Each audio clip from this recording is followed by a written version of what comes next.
किसका फल किसने खाया। एक राज्य का राजा बहुत अच्छा था। वो अपनी प्रजा के हित के बारे में हमेशा कुछ न कुछ सोचता रहता था। प्रजा भी राजा के काम से खुश थी। एक दिन राजा भेष बदल कर अपने राज्य में घूमने निकलता है। राजा रास्ते में देखता है कि एक वृद्ध छोटा सा पौधा रोप रहे हैं। राजा उस वृद्ध के पास जाते हैं और उनसे पूछते हैं कि आप ये किस चीज का पौधा रोप रहे हो। उस वृद्ध ने राजा को धीरे से बताया कि मैं आम का पौधा रोप रहा हूँ। राजा ने तुरंत हिसाब लगाया कि इस पौधे को बड़ा होने में और उस पर फल आने में कितना समय लगेगा। हिसाब लगाकर उसने आश्चर्य के साथ वृद्ध की तरफ देखा और कहा, अरे दादाजी, इस पौधा को बड़ा होने में और उस पर फल आने में कई साल लग जाएंगे। तब तक क्या आप जीवित रहोगे? राजा को ऐसा लग रहा था कि ये दादाजी ऐसा काम कर रहे हैं जिसका उसे कोई फायदा नहीं होगा।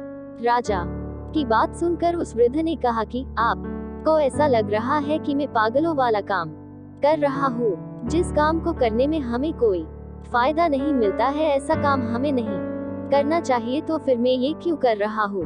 आप यही सोच रहे हो ना?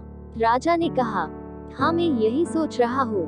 वृद्ध ने राजा से कहा, आप ये भी तो सोचिए कि इस बूढ़े ने दूसरों की मेहनत का कितना फायदा उठाया होगा और दूसरों के लगाए पेड़ों के कितने फल अपनी जिंदगी में खाए होंगे।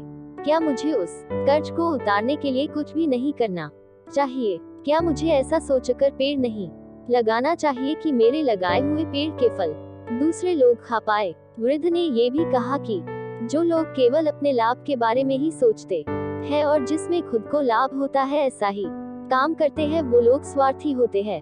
वृद्ध की बात सुनकर राजा बहुत खुश हो जाते हैं और उसे भी कुछ अच्छा सीखने को मिलता है। सीख, केवल अपने लाभ के बारे में सोचकर काम करने वाले लोग स्वार्थी होते हैं। हमारा कहानी आपको कैसी लगी प्लीज कमेंट करके बताना और नए नए स्टोरी सुनने के लिए हमारा चैनल को सब्सक्राइब करना ना भूलें। धन्यवाद।